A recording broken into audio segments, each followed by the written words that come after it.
Arrival and first night, smoke, mud, and a strange smell of coffee. October 2, 1944. A U.S. Army POW compound, a few miles outside Camp Shelby, Mississippi. Dawn still held the fields in a blue-gray hush when the truck rolled in.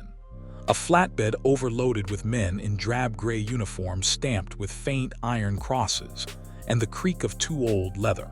The air smelled of diesel, wet burlap, and something that made the German men blink. Strong black coffee, not the watery ersatz they had been handed on long marches. They sat on the wooden slats, legs dangling, faces hollowed by travel and months of rationing. Around them, Mississippi pines bent in the morning wind. Far away, a rooster argued with a distant train. For a few of the prisoners, the smell of coffee triggered a memory so sharp it almost hurt. A kitchen table back home, laughter from behind a radio, and for others it simply made them angry that such ordinary things could be denied to them and given now to the enemy who kept them.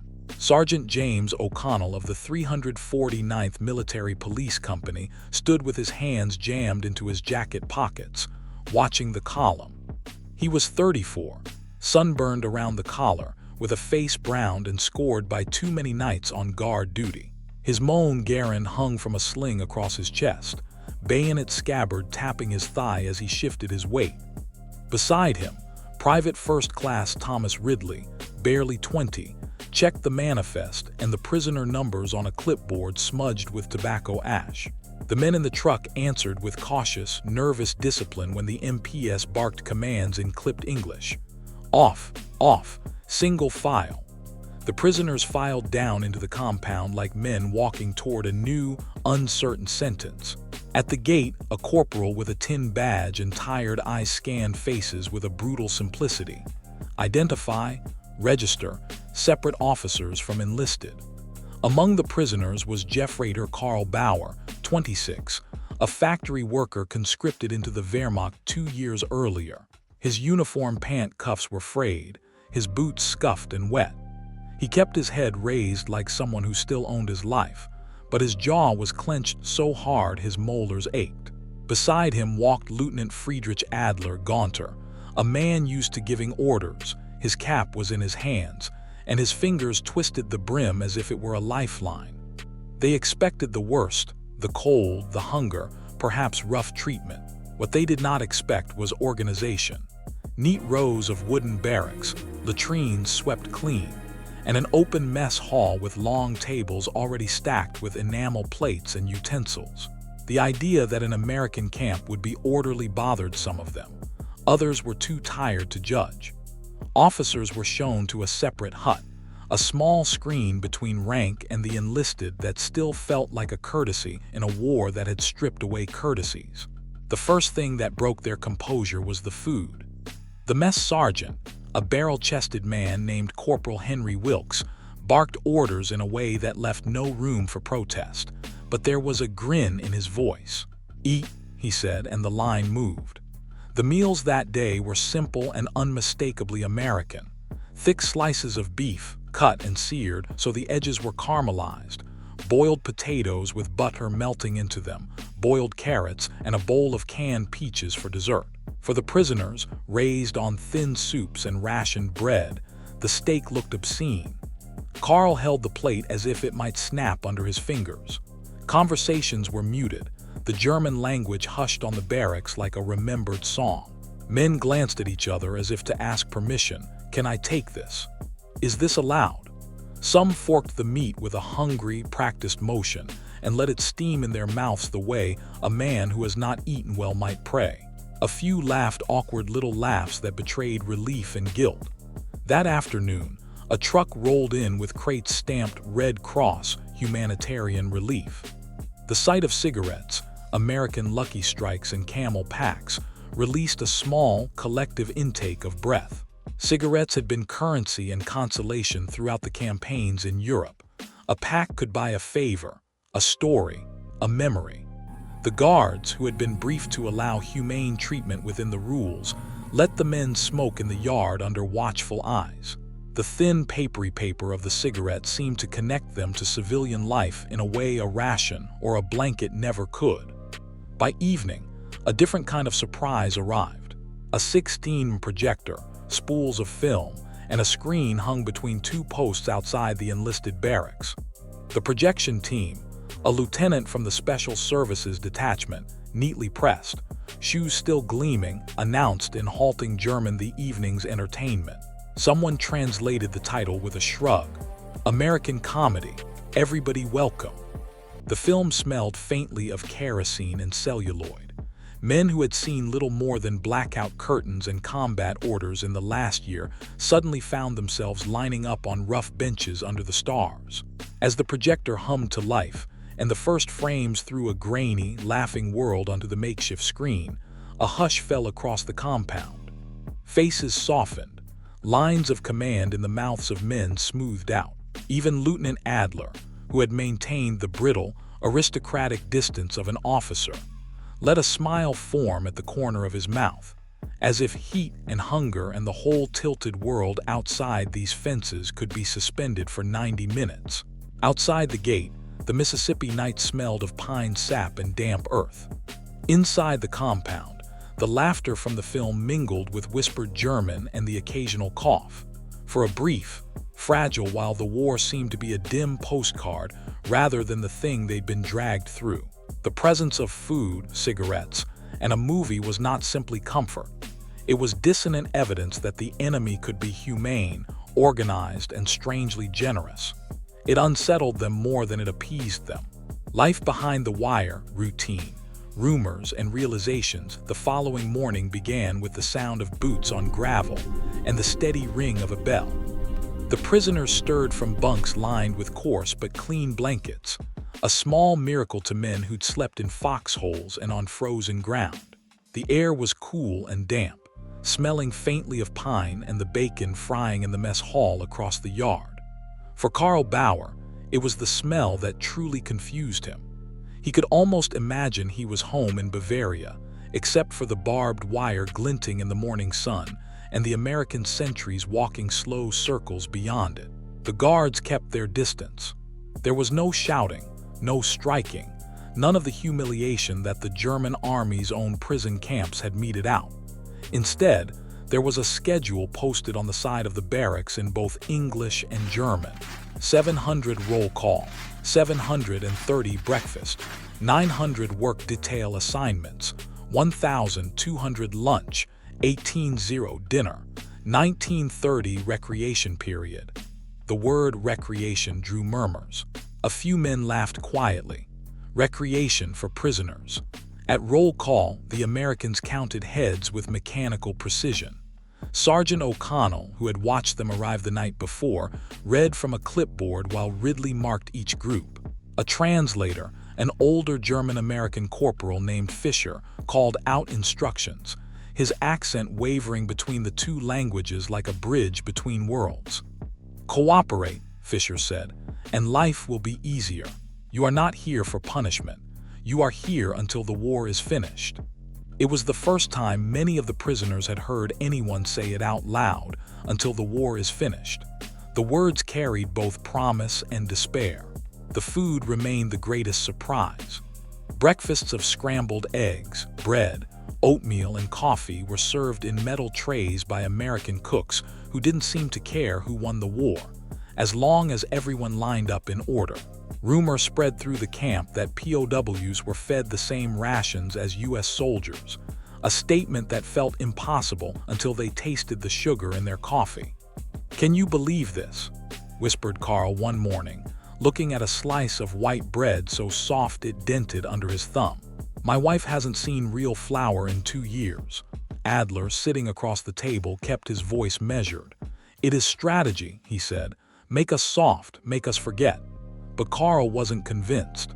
He looked around at the Americans, young, healthy, joking with each other, moving with the ease of men who had more food than they needed. The guards wore clean uniforms that were replaced weekly. Their rifles gleamed under the sun. Whatever else could be said about America, Karl realized, it was a country of plenty. The work assignments began in the second week. Prisoners were divided into small labor detachments that worked in the fields or at nearby lumber yards. For each day of labor, They earned canteen credits redeemable for small luxuries. Extra cigarettes, candy bars, even postcards they could send home through Red Cross channels. Carl worked on a peanut farm outside the wire. The farmer, an old man named Mr. Wallace, barely spoke except to give directions in slow, rolling Southern English. After the first day, he began leaving a jug of cold water and a plate of cornbread near the barn. "Figure you boys earned it," he'd mutter. It was the kind of kindness that confounded every notion the Germans had about captivity. One afternoon, as the prisoners rested under a pecan tree, a B-24 Liberator roared overhead on its way to a nearby base. The shadow of its massive wings swept across the fields, and instinctively, several men ducked. Then Carl looked up, squinting against the sun.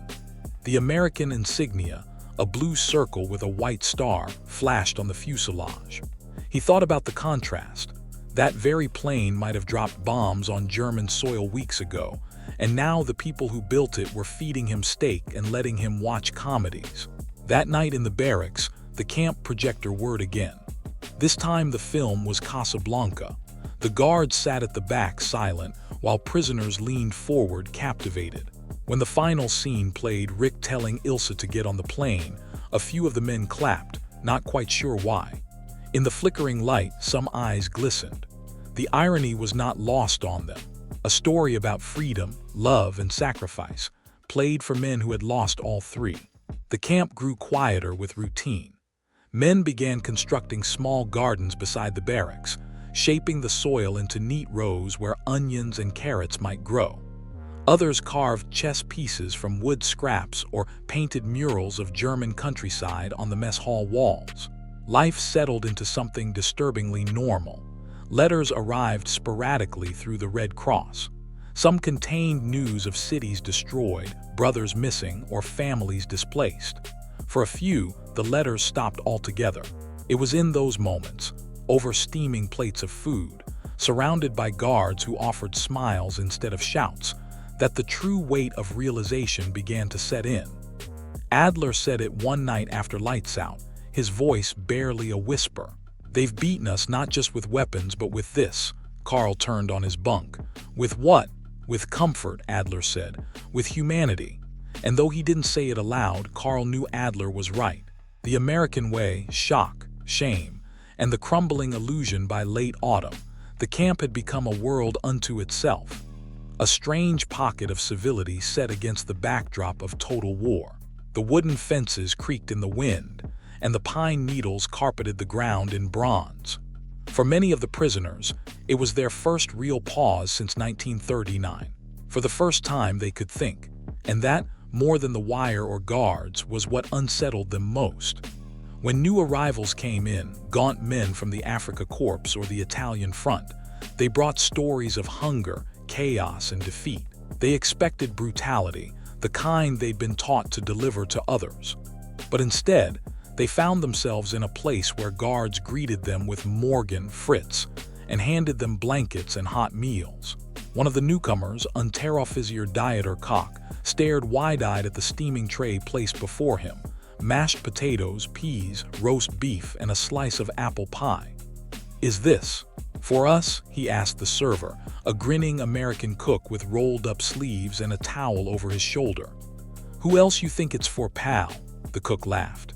"Ain't you hungry?" Dieter sat down, muttering under his breath in disbelief. The rumor spread instantly. The Americans feed their prisoners better than the German army feeds its own men. That night, Carl and a few others huddled around a makeshift stove made from an oil drum. The wood crackled and the smoke drifted up through a vent cut in the roof. Dieter couldn't stop talking about the food. "You don't understand," he said. "In France, our supply trains were bombed to ash. We were eating bread made with sawdust. Sawdust, then here they give us meat and butter. Because they can," Adler said flatly, "because they have everything." He wasn't wrong. The scale of American abundance was impossible to ignore. From the camp, the prisoners could see the railway in the distance, endless freight trains rolling past, stacked with steel, fuel, and food. The rhythm of those trains was hypnotic, almost taunting. The cultural gulf widened with each passing week. During recreation periods, the camp loudspeakers played American music, swing, jazz, and crooners like Glenn Miller. At first, the Germans mocked it, clapping in exaggerated rhythm, but slowly the jokes faded.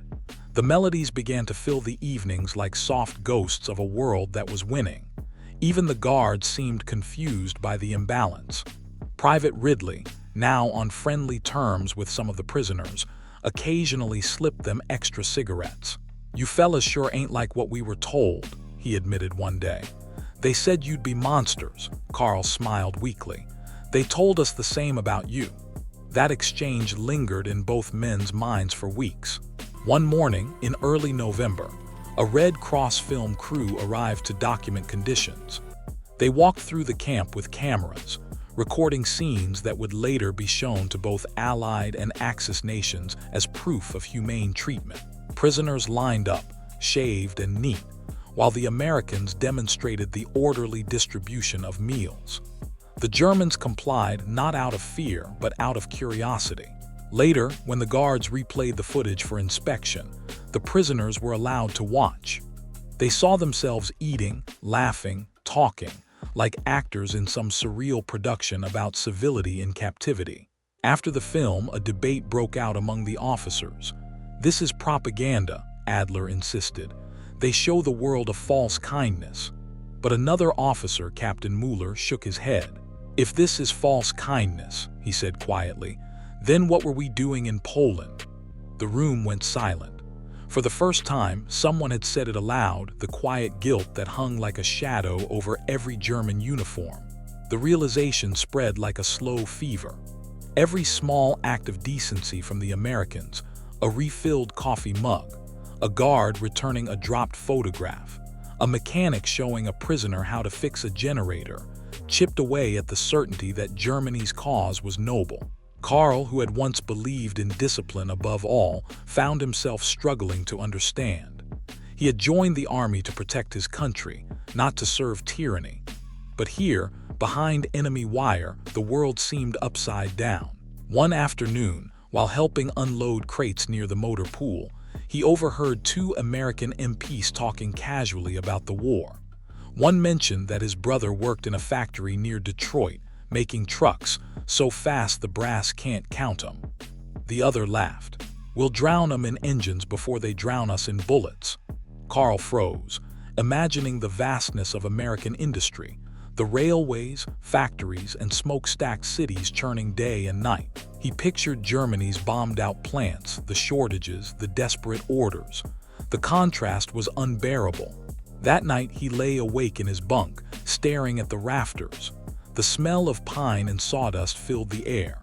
Somewhere outside, a guard hummed a swing tune. And Carl thought, not for the first time, we never had a chance.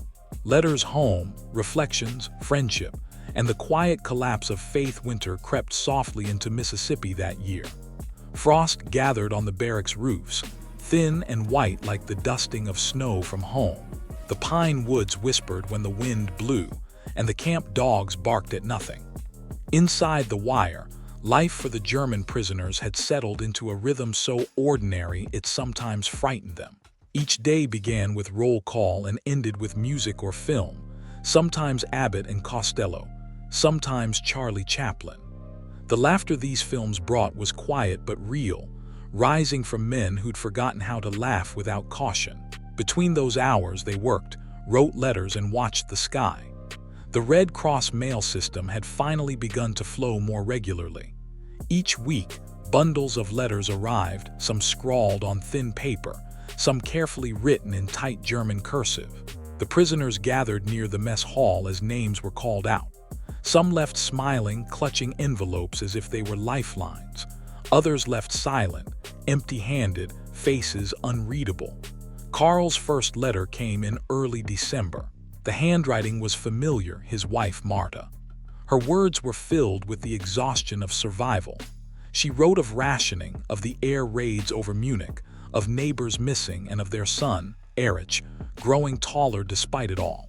The letter ended with a sentence that stopped him cold. "I hope you are warm and fed wherever you are, They say Americans treat their prisoners well. I hope it is true." Carl folded the letter 3 times and sat staring at it. Around him, the barracks glowed in the weak light of a single hanging bulb. It was true, he was warm. He was fed. He was alive in a way many Germans back home were not. That night, he didn't touch his dinner. By Christmas, the Americans decided to host a camp celebration, not out of mockery, but out of procedure. The U.S. Army's policies, guided by the Geneva Convention, allowed prisoners to observe religious holidays. The chaplain, a gentle man from Kentucky, arranged for a small tree in the mess hall. The prisoners were allowed to carve ornaments from scrap wood and hang them with string. The night of Christmas Eve, snowflakes began to drift down rare in Mississippi, and the camp lights turned the air silver. Inside the mess hall, Germans and Americans alike stood shoulder to shoulder, listening to a quiet hymn sung in German. Still Nacht, Heilige Nacht. Even the guards didn't speak. O'Connell, who'd fought in North Africa, stood at the back with his cap in his hands. When the song ended, he said softly, "That's one thing the war can't ruin." Someone clapped. Then others joined. The applause was hesitant, fragile, but it broke the invisible wall between captor and captive, if only for a few seconds. That night, Carl and Adler sat by the stove long after lights out. Adler's face was thoughtful, his eyes reflecting the dim glow of the embers. "You realize," he said, "that this," he gestured around them, "is the final proof of everything we refuse to believe." Carl didn't answer immediately. "That the world isn't what they told us it was," Adler nodded. "That strength isn't cruelty, that order isn't everything." He leaned forward, lowering his voice. "I think, when this war ends, the real fight will begin. Inside us." The words hung there heavy and true. In the weeks that followed, more letters came. Some carried good news: the war might soon end, the Allies were advancing, families were alive. Others spoke of loss so profound that even the well-fed prisoners in America couldn't escape its shadow. A few men began volunteering for local farm work beyond the camp, supervised by American soldiers. They cut timber, repaired fences, and helped with harvests. Many American farmers, surprised by their politeness and skill, began to see them as people rather than enemies. One farmer's wife even baked pies for the work crew. When the Germans returned that evening, they carried the leftovers into the barracks with silent reverence. One of them said, "They gave us pie." Another replied, "We bombed London." The words settled into the room like smoke. By spring, the camp felt less like a prison and more like a waiting room for the end of the world they'd known. News trickled in of the Allies crossing the Rhine, of Berlin under siege. The guards didn't gloat. They didn't have to. The prisoners could read it in their own letters and in the looks the Americans gave them. Not hate, not pity, but something deeper, something human. The night the news came that Hitler was dead, the camp fell utterly silent. No celebration, no shouting. Just the sound of the wind through the pine trees and the faint hum of a generator somewhere near the gate. Some men wept. Others stared blankly at the dirt. Carl sat alone outside the barracks, his wife's letters spread on his lap. He thought of everything: the food, the laughter, the kindness, the absurdity of it all. Behind the wire, under the American flag, he had discovered something the Reich had never been able to manufacture: dignity without fear. He whispered into the dark, not to anyone in particular. Maybe we were the ones who needed to be liberated. The night swallowed his words, but somewhere beyond the fence, an American guard paused, cigarette glowing in the dark, and nodded as if he'd heard.